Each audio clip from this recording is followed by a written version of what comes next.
Hello बच्चों, कैसे हो आप सब। लेकर के आए नया वीडियो जो कि आपका है मानव जनन पार्ट 2। मानव जनन चैप्टर जो चल रहा है उसका पार्ट 2 है। इससे पहले हमने टेस्टिस के वर्षन कोष के बारे में उनके कार्य को समझा था। आज हम वर्षण को टेस्टिस को अंदर से जानने वाले हैं और ये मेन बात जानने वाले हैं कि किस जगह पर आपके स्पर्म्स यानी जो शुक्राणु हैं उनका निर्माण होता है और किस रास्ते से होकर को बाहर निकलते हैं। कुछ ग्रंथियों के बारे में जानेंगे, कौन सी ग्रंथि मनुष्य में क्या काम करती है। तो चलिए करते हैं वीडियो को शुरू, ज़्यादा लंबी नहीं करते हैं। चलिए, तो देखिए ऐसा है, लास्ट वीडियो में हमने पढ़ा था, आपने नहीं पढ़ी होगी तो आप डिस्क्रिप्शन बॉक्स में जाकर के लिंक मिल जाएगा, वहाँ से जाकर पढ़ सकते हैं। वहाँ पर हमने टेस्टिस के बारे में कुछ चीज़ जानी थी। आज फिर से हम टेस्टिस के बारे में जानने वाले हैं। देखिए मान लीजिए ये आपका टेस्टिस है, तो इस टेस्टिस में मैंने आपको बताया था कि कुछ अंदर इस तरह से ये जो लेयर होती है बाहर वाली, ये अंदर जा कर के कुछ इस तरह से कंपार्टमेंट बनाती है। कंपार्टमेंट यानी जिनको आप कहते हो टेस्टिक्यूलर लोब्यूल्स। टेस्टिक्यूलर लोब्यूल्स यानी कुछ चैम्बर्स यानी कुछ कंपार्टमेंट, तो ये इसके अंदर बने होते हैं। मैंने फिर कहा था कि इन चैम्बर्स के अंदर आपकी कुछ स्ट्रक्चर होती है जो कि कुछ ट्यूब की तरह होती है। इस तरह की स्ट्रक्चर होती है जो कि आपकी ट्यूब की तरह पाई जाती है, जिसको आप कहते हो शुक्रजनक नलिकाएं, या फिर आप इनको कहते हो पर सेमिनिफेरस ट्यूब्यूल। तो ये फिर बाहर आकर के इस तरह से एक वर्षण जालक नाम की चीज़ बनाते हैं जो कि आपका रेटे टेस्टिस कहलाता है। और उससे आगे हमने संरचनात्मक पार्ट को देखा था कि इससे कौन सी नलिकाएं निकलती हैं, बाहर कौन सी जाती हैं, वाहिनी वाहिकाएं, इस तरह से। तो आज हम जो बात करने वाले हैं सारी की सारी वो इस ट्यूब वाले पार्ट पे बात करने वाले हैं, जो कि आपकी ये शुक्रजनक नलिकाएं हैं, जो कि आपकी कहाँ पाई जाती हैं, टेस्टिकुलर लोब्यूल के अंदर पाई जाती हैं शुक्रजनक नलिकाएं। ठीक है ना भाई, ये बात थोड़ी ध्यान रखना। इनको कहते होते हैं सेमिनिफेरस ट्यूब्यूल्स। क्या कहते हैं? Seminiferous tubule. ठीक है, तो चलिए बात करते हैं आगे।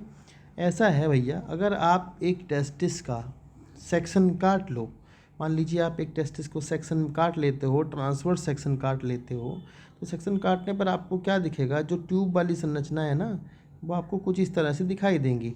जो ट्यूब वाली संरचना है, जब उनका सेक्शन कटेगा तो आपको इस तरह से गोले में दिखाई देंगी। समझ आई बात? और इसमें ख़ास बात ये रहेगी कि ये जो ट्यूब वाली कोशिकाएं, ट्यूब वाली जो जो जो ट्यूब्स हैं, जो आपकी शुक्रजनक नलिकाएं हैं, इनकी जो दीवार है, ये जो मेम्ब्रेन है इनकी, इसमें आपको कुछ कोशिकाएं पाई जाती हैं यहाँ पर। अगर आप सेमिनिफेरस ट्यूब्यूल को काट लोगे तो भैया आपको उसके अंदर से इस तरह से कुछ आपको क्यूब के आकार की कोशिकाएं पाई जाती हैं। दूसरा, एक और तरह की कोशिका जो कि आपकी यहीं पर होती है, पर वो लंबी कोशिकाएं होती हैं, ध्यान रखना, उनको हम अवलंबन कोशिकाएं कहते हैं। क्या कहते हैं? अवलंबन कोशिकाएं। ये तो पूरी जो लाइनिंग होती है ये अंदर वाली इसकी शुक्रजनक नलिका यानी जो टेस्टिकुलर, जो आपका सेमिनिफेरस ट्यूब्यूल्स होता है, इसमें दो प्रकार की कोशिकाएं आपकी पाई जाती हैं। एक प्रकार की कोशिकाएं जो कि आपकी क्यूब के आकार की होती हैं, घन के आकार की होती हैं। ठीक है, दूसरी तरह की अवलंबन कोशिकाएं जो कि आपकी लंबी लंबी कोशिकाएं होती हैं। इन तीनों में सेम स्ट्रक्चर होगी, तो हम सारे के सारों में तो बनाने वाले नहीं हैं, हमें तो सिर्फ ये समझाने के लिए डायग्राम बनाया था। तो आप समझना है, दो तरह की कोशिकाएं पाई जाती हैं। अब खास बात क्या है मेरे बच्चों? बात ये है, ये जो ये जो लेयर है इसको कहते हैं जर्मिनल इपिथीलियम। क्या कहते हैं? Germinal epithelium. मतलब ऐसी इपिथीलियम जिसकी कोशिकाएं आपकी क्या बनाने वाली हैं, जिसकी कोशिकाएं आपकी यहाँ पर स्पर्म यानी शुक्राणुओं का निर्माण करने वाली कोशिकाएं होती हैं। तो ये जर्मिनल इपिथीलियम कहलाती है। इस जर्मिनल इपिथीलियम के अंदर पहले वाली सेल तो थी, ये जर्मिनल इपिथीलियम की सेल जो आपकी क्या बनाएंगी? शुक्राणुओं का निर्माण करेंगी। वो हम समझेंगे कैसे करेंगी। ठीक है ना। इनको कोशिकाओं को आप समझ लीजिए, कहते हैं स्पर्मेटोगोनिया। क्या कहते हैं? स्पर्मेटोगोनिया, या फिर इनको हिंदी में कहते हैं शुक्र जनक कोशिकाएं। तो ये कोशिकाएं यहाँ पर पाई जाती हैं, ये बात आप ध्यान रखना। ठीक है, द्विगुणित कोशिकाएं होती हैं, इस बात को भी ध्यान रखना, अगुणित नहीं होती हैं। और ये आपकी जो दूसरे लंबे वाली सेल्स होती हैं, इनको कहते हैं सर्टोली सेल। आपके लिए फ़ायदा रहेगा अगर आप सर्टोली सेल ही नाम याद करोगे। अगर आप यहाँ पर अवलंबन कोशिकाएं याद करोगे या सहारा देने वाली कोशिकाएं याद करोगे तो वो आपके काम का नहीं होगा, ठीक है। इसी में ही अगर आप इस सेक्शन को काट कर देख रहे हो तो इसी में ही बाहर की ओर जो बीच में जगह पड़ी हुई है ये वाली, इस जगह पर आप कुछ दूसरी कोशिकाओं का गुच्छा देखोगे। यहीं पर आपको कुछ दूसरी कोशिकाओं के गुच्छे मिलेंगे इस बीच वाली जगह में। तो ये बीच वाली जगह जो दो ट्यूब्स के बीच में हमने पढ़ा था ना, एक लोब्यूल के अंदर 1 से 3 तक आपकी सेमिनिफेरस ट्यूब्यूल होती हैं, उनके बीच का जो स्पेस होता है, जो जगह होती है, उस जगह को कहते हैं अंतराली ऊतक। मतलब यहाँ पर जो टिश्यू भरा रहता है वो कहलाता है आपका अंतराली ऊतक या फिर इंटरस्टिशियल टिश्यू, यहाँ पर भरा रहता है, ठीक है। तो इस इंटरस्टिशियल टिश्यू के अंदर आपकी जो सेल्स होती हैं, ये वाली जो मैंने ब्लू वाली बनाई हैं, इनको हम कहते हैं अंतराली कोशिकाएं। क्या कहते हैं? अंतराली कोशिकाएं, ठीक है जी। या फिर इनका दूसरा नाम होता है इंटरस्टिशियल सेल। क्या होता है? इंटरस्टिशियल सेल्स होता है। ये जो आपकी इंटरस्टिशियल सेल्स होती हैं, अंतराली कोशिकाएं जो आपकी होती हैं, ये बीच में पाई जाती है। इनका काम क्या होता है इस पर हम बात करेंगे। सर्टोली सेल का क्या काम होता है इस पर हम बात करने वाले हैं। जर्मिनल एपिथेलियम का काम क्या होता है उस पर हम बात करने वाले हैं, ठीक है। तो एक एक करके सबको आप समझिएगा। देखिए ऐसा है, जो आपकी जर्मिनल एपिथेलियम की सेल्स हैं, ये यहाँ पर इनके अंदर यहाँ से कुछ सेल्स बनेंगी जिनको आप प्राइमरी, ध्यान से सुनना मैं जो बोल रहा हूँ, यहाँ पर कुछ कोशिकाओं का निर्माण होगा इनसे ही, स्पर्मेटोगोनिया से ही, जिनको आप प्राथमिक, ध्यान रखना, प्राथमिक का मतलब होता है प्राइमरी, ध्यान रखना। दो तरह की यहाँ सेल, मतलब जो ये जो आपकी स्पर्मेटोगोनिया है ये आपकी यहाँ पर एक सेल बनाएगी जिसे आप कहते हो प्राथमिक स्पर्मेटोसाइट। मतलब प्राथमिक शुक्रजनक कोशिका, प्राइमरी स्पर्मेटोसाइट, ये आप ध्यान रखना। तो प्राइमरी स्पर्मेटोसाइट यानी प्राथमिक शुक्र कोशिकाएं, ये आपकी यहाँ से मियोसिस करके, ध्यान रखना, इनमें, इनके अंदर यहाँ पर आपका अर्धसूत्री विभाजन होगा और यहाँ पर आपके शुक्राणुओं का निर्माण होगा। उसको हम अच्छे से अलग से समझेंगे। फिर जो शुक्राणु बनते हैं यहाँ पर वो कोशिका के रूप में बनेंगे और वो जब उनको एक ऐसी शेप लेनी होगी जिसमें कि एक टेल होती है, जिसमें कि एक पूंछ होती है चलने फिरने के लिए, तो ये अपना शेप बदलने के लिए, नरिशमेंट लेने के लिए, अपने आप को नरिश करने के लिए, पोषण के लिए, इन सर्टोली सेल के मुख के ऊपर लग जाते हैं आकर के, और ये उनका नरिशमेंट करती होती हैं। ये आप बात ध्यान रखना। इनका काम सर्टोली सेल का क्या है, जो शुक्राणु बनेंगे उनको पोषण देने का काम होता है। दूसरा जो आपके बीच में अंतराली कोशिकाएं पा जा रही, ये वाली कोशिकाएं जो हैं, इनका काम होता है कि ये आपका नर हार्मोन जो कि आपका टेस्टोस्टेरोन कहलाता है उसका निर्माण करती हैं, या फिर इसको आप एंड्रोजन भी कहते हो। ये बात ध्यान रखना, इस हार्मोन का निर्माण करती होती हैं। ये हार्मोन आपका क्या करता है, इस हार्मोन का काम है कि ये आपका युग्मक जनन, ध्यान रखना, या शुक्राणु जनन लिख लो या फिर युग्मक जनन लिख लो, एक ही बात है। ये आपका यहाँ पर युग्मक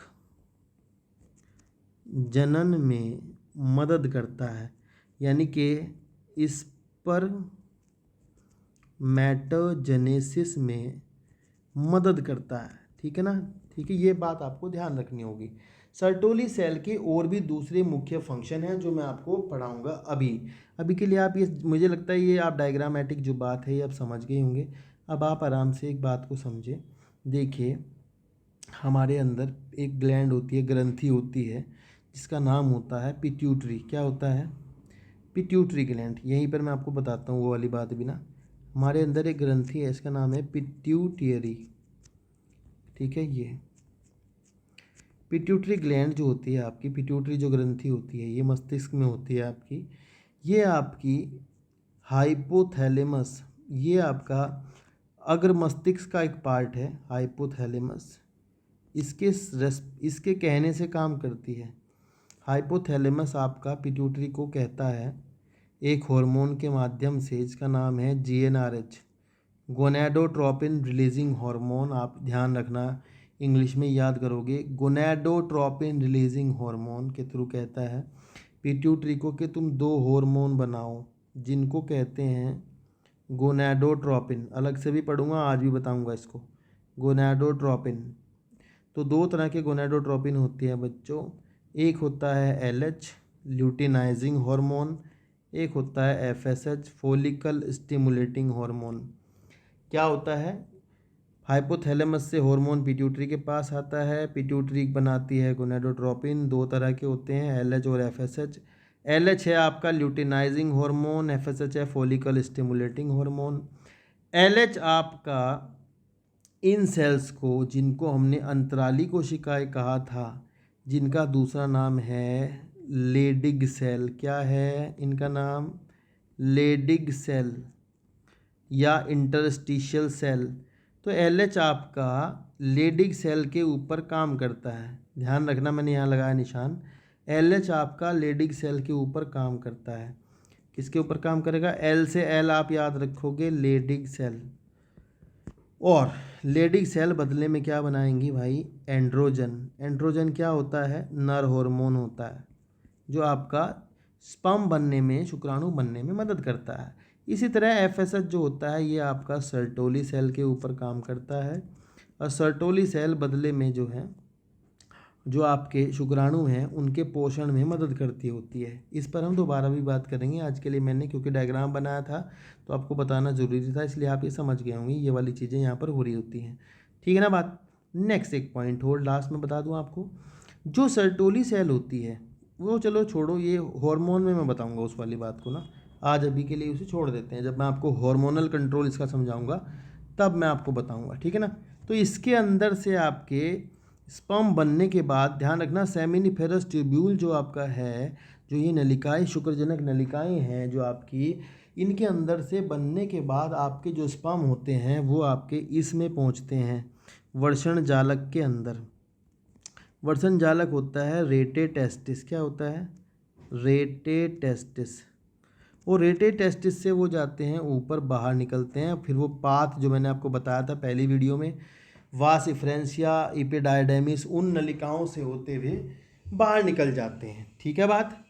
तो ये थोड़ी सी पार्ट आपको समझना था अभी के लिए। अब हम चलते हैं, आपकी जो बुक है उसमें जो थ्योरी दी गई है थोड़ी सी, उस थ्योरी को पहले पढ़ेंगे, उसके बाद हम उसमें जो एक एक चीज़ आएगी उसको एक्सप्लेन करेंगे कि उनका सबका क्या क्या काम होता है। चलिए ठीक है, देखते हैं वहाँ पर। चलिए देखिए जी, ये है, यहाँ तक का हमने पहली वीडियो में पढ़ लिया था, आज हम यहाँ से पढ़ने वाले हैं कि प्रत्येक वर्षण पालिका के अंदर 1 से लेकर 3, ये वर्ड आप नोट कर लेंगे, पेपर में आपसे नीट में पूछा जाता है, कितने होते हैं, 1 से 3, ये ध्यान रखेंगे। अतिकुंडलित शुक्रजनक नलिकाएं, या उनको हम सैमिनिफेरस ट्यूब्यूल्स कहते हैं, जिनमें शुक्राणु पैदा किए जाते हैं। प्रत्येक शुक्रजनक नलिका का भीतरी भाग 2 प्रकार की कोशिकाओं से स्थित होती है, जिनमें से नर जन्म कोशिकाएं शुक्राणुजनक यानी स्पर्मेटोगोनिया, मैंने आपको बताया। एक कोशिकाएं जो घनाकार टाइप की होती हैं वो आपकी होती हैं जर्म सेल्स या स्पर्मेटोगोनिया कहते हैं। एक होती हैं लंबे वाली अवलंबन कोशिकाएं, जिनको आप सर्टोली सेल्स कहते हैं, ठीक है जी।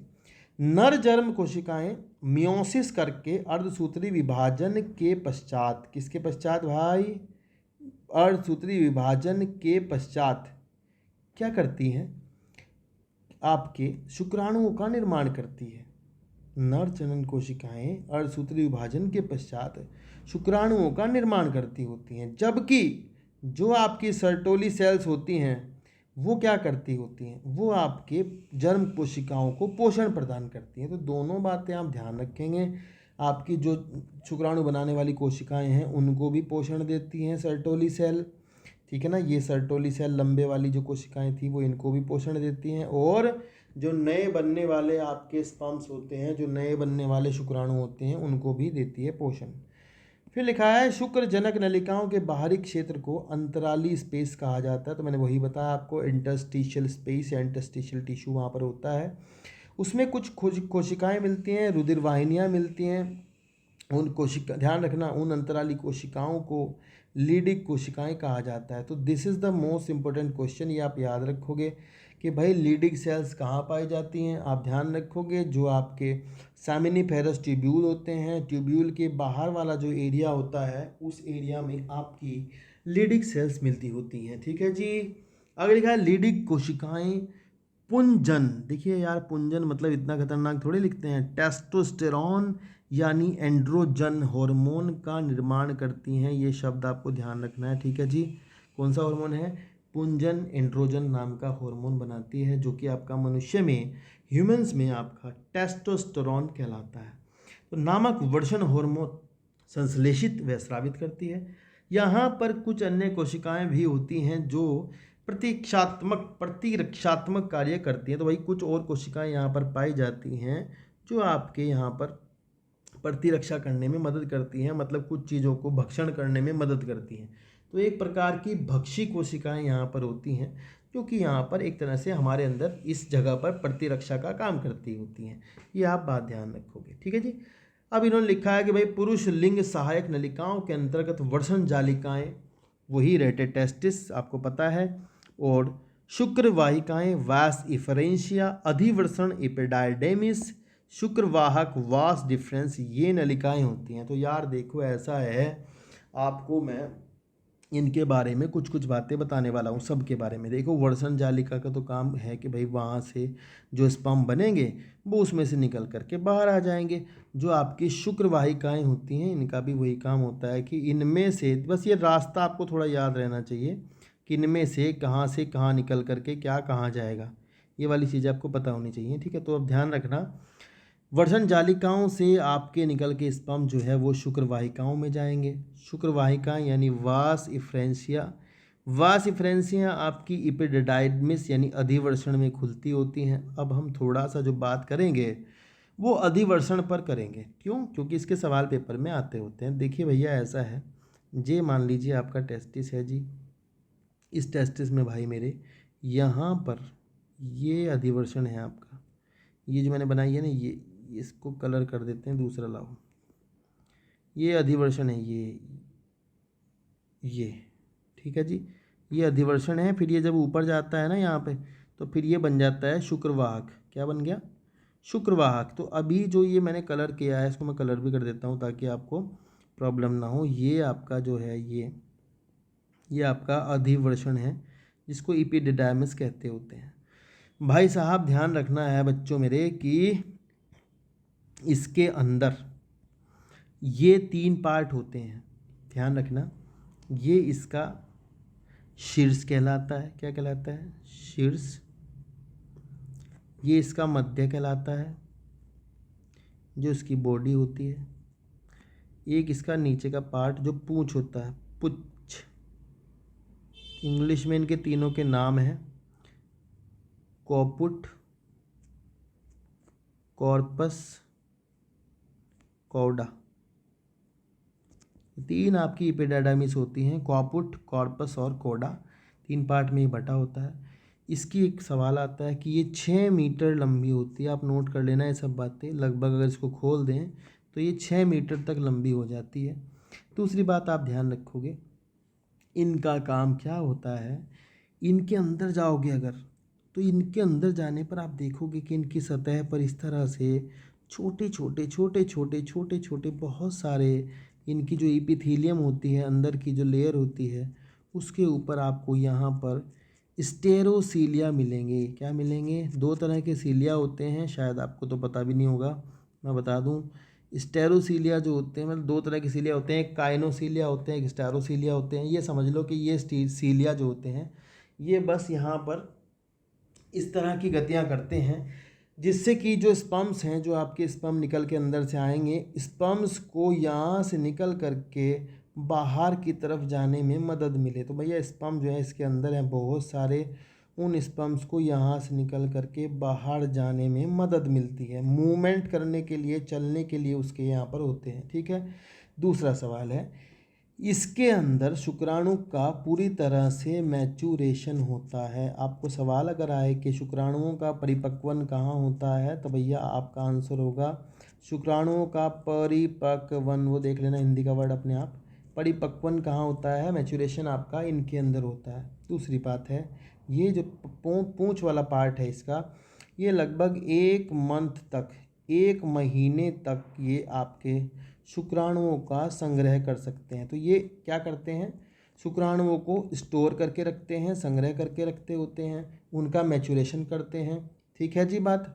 अगर मान लो ज़रूरत में नहीं आए शुक्राणु, मान लो स्खलन नहीं हुआ, मान लो शुक्राणु बाहर नहीं निकले, तो फिर इनका यहीं पर विघटन होने लगता है। और जो ये सूक्ष्मांकुर होते हैं, जो इनके ऊपर लगे हुए सीलिया वगैरह होते हैं, ये अवशोषित करते, जो भी विघटन होगा यहाँ पर, उस विघटित पदार्थ को ये क्या करते हैं, अवशोषित कर लेते हैं।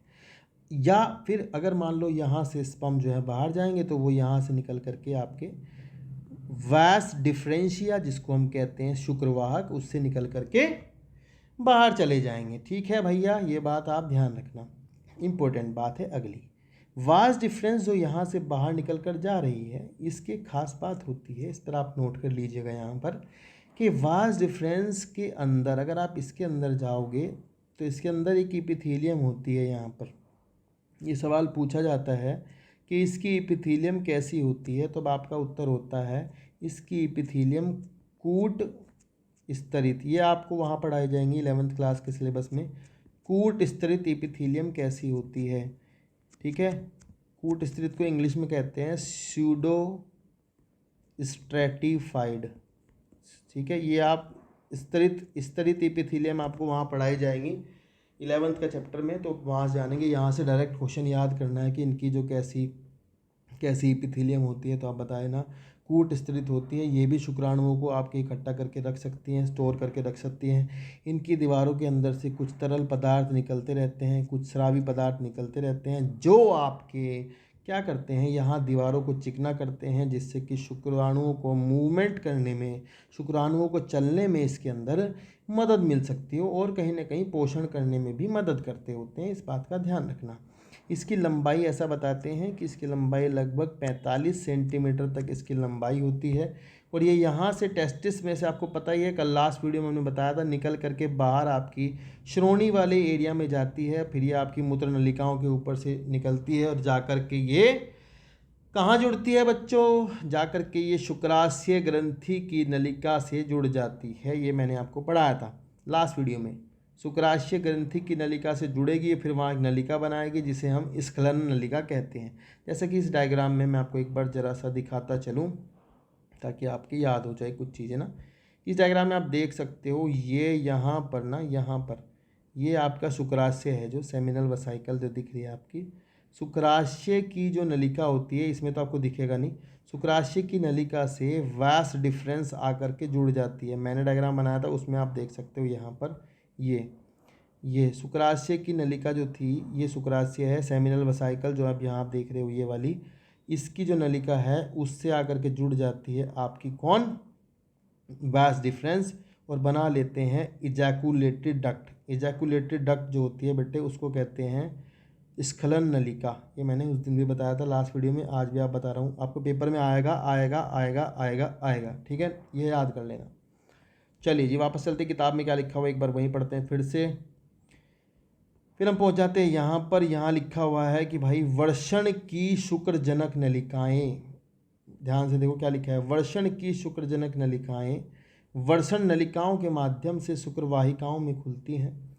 शुक्रवाहिका वर्षण से चलकर अधिवर्षण में, शुक्रवाहिका भाई कौन है, वैस इफ्रेंस, कौन है, वैसा इफ्रेंस, या नोट कर लेना, नहीं नोट कर सकते हिंदी में याद कर लेना, कोई बात नहीं। एक वही रास्ता ये बता रहे हैं आपको, दोबारा से वही पाथ बता रहे हैं, कहाँ कहाँ से होकर के चीज़ें कहाँ कहाँ पर पहुँचती हैं।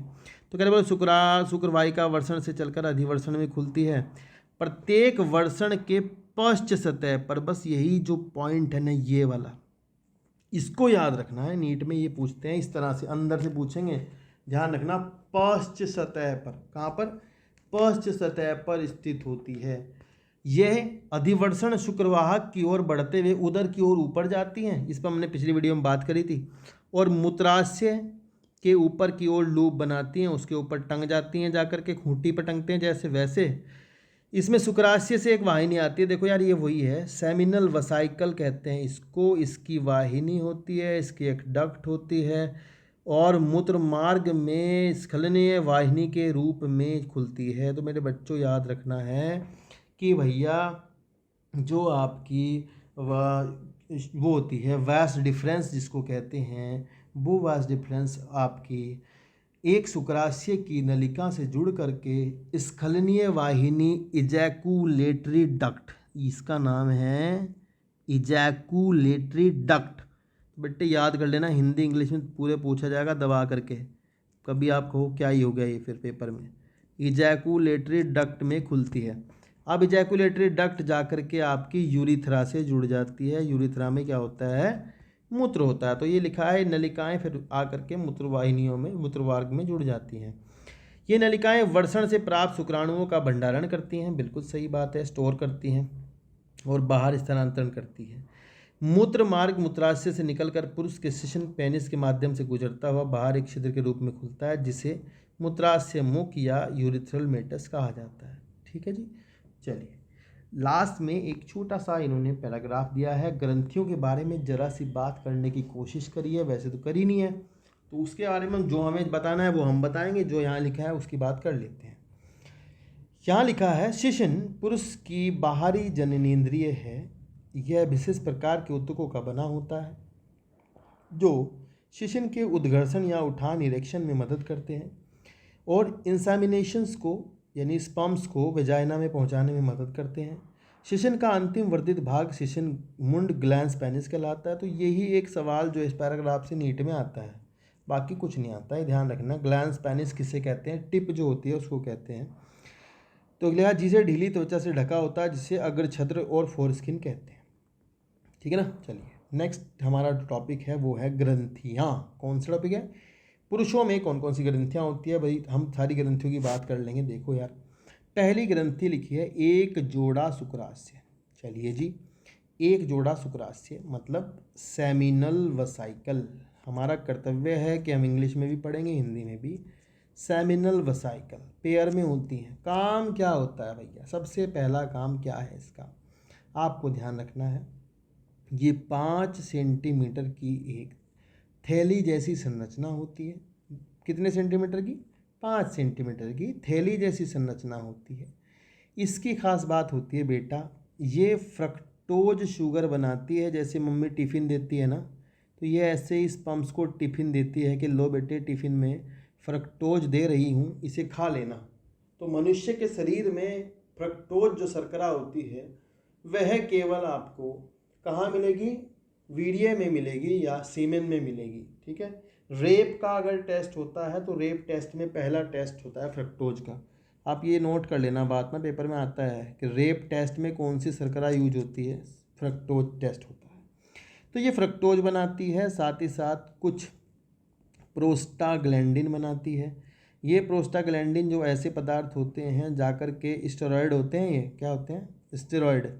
ये जाकर के जो यूट्रस होती है, जो आपका गर्भाशय है, उसकी दीवारों में संकुचन करते हैं, जिसकी वजह से शुक्राणु जो हैं आगे बढ़ते होते हैं। ठीक है, सब ध्यान रखना, शुक्राणुओं को सक्रिय बनाता है वहाँ पर पहुँच करके। ये जो है वेजाइना की पेशियों को संकुचित करता है, जो गर्भाशय होता है उसकी पेशियों को संकुचित करता है। जो मैं मुंह से बोल रहा होता हूँ इसे नोट कर लेना यहाँ पर। प्रोस्टाग्लैंडिन क्या करता है, संकुचन करता है मूत्राशय, उसमें वेजाइना में और गर्भाशय के अंदर दोनों में, ये ध्यान रखना। ठीक है जी। तो ये काम आपका किसका है, सेमिनल वसाइकल का है। दूसरी ग्लैंड है आपकी प्रोस्टेट ग्लैंड, जिसे पुरोस्थ हिंदी में क्या कहते हैं, पुरस्थ। ये पुरस्थ, तो पुरस्थ तो कोई नहीं पूछेगा, प्रोस्टेट आएगा, हिंदी में लिख देंगे ऐसे प्रोस्टेट, फिर कहो क्या हो गया ये। ठीक है, तो प्रोस्टेट ग्लैंड। तो भाई प्रोस्टेट ग्लैंड का काम क्या होता है भाई, इंपॉर्टेंट बात ये है कि जो आपका वीर्य होता है, जो सीमेन होता है, उसका 60% तो बनाती है ये ऊपर वाली, उसका 25% बनाती है ये वाली टोटल सीमेन का। ठीक है, पुरस्थ बनाती है।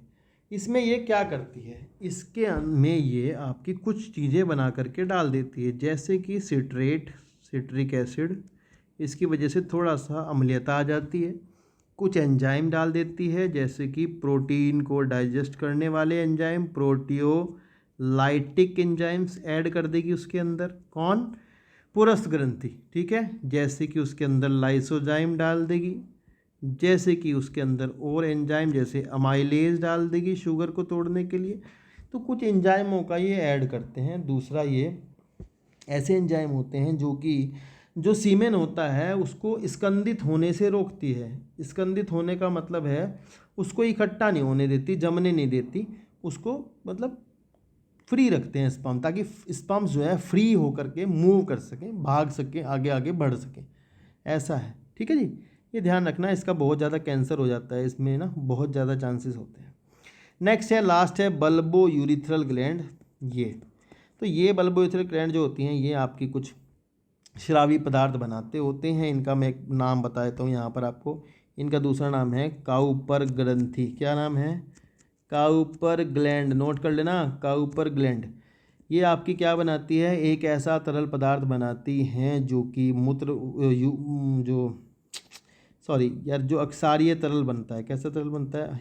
क्षारीय तरल। हिंदी में याद नहीं आता ना, एल्कलाइन कहते हैं इसको। ये क्या करता है, जो आपका जो मूत्र मार्ग होता है उसको अम्लीयता उसकी कम कर देता है, ताकि स्पर्म जो है जब आए तो मर ना जाए। ये ध्यान रखना, ठीक है। तो ये 3 तरह ग्रंथियां हैं, यहाँ पर बताया गया। आपकी किताब में क्या लिखा है इसको पढ़ देता हूँ। यहाँ लिखा है कि भैया ये सब मिलकर के सीमेन बनाते हैं। जो फ्रक्टोज फल शर्करा होती है, कैल्शियम तथा कुछ परिकण एंजाइम्स कौन बनाएगा? प्रोस्टेट ग्लैंड होती है, वो बनाती हैं।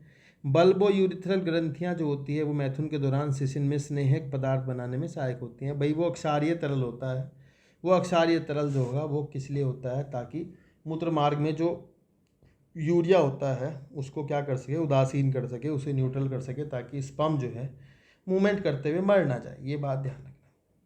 तो भाई मेरे बच्चों, यहाँ तक का पार्ट हम इस वीडियो में आज करेंगे कवर। इससे बाद में फीमेल वाले पार्ट को पढ़ेंगे संरचनात्मक रूप से, फिर हम पढ़ेंगे युग्मक जनन कैसे होता है, उसके बाद पढ़ेंगे निषेचन, और मान जो जो जो जो मासिक साइकिल होती है उसको पढ़ेंगे, मेंस्ट्रुअल साइकिल को। तो बने रहेगा मेरे साथ यार। आप लोगों का सपोर्ट चाहिए यार, प्लीज़ आप लोगों का सपोर्ट चाहिए। थोड़ी थोड़ी हिम्मत आएगी यार। 200 सब्सक्राइबर करवा दो यार, है ना। मतलब 200 भी नहीं हो रहे हैं, मतलब इतना काम करने के बाद कैसे करूँगा काम, है ना। तो बहुत मेहनत करूँगा। प्लीज़, आपको बहुत काम आएगी वीडियो, मुझे तो लगता है, मतलब बहुत काम आएगी। हमें तो नहीं पढ़ाया गया था सब कुछ, तो आपको पढ़ाया जा रहा है। तो I am heartly thankful to you that you are giving a support. At least कुछ तो आप सपोर्ट करते ही हो। बहुत बहुत धन्यवाद आपका, शुक्रिया। मिलते हैं नेक्स्ट वीडियो में, बने रहेगा हमारे साथ। Take care.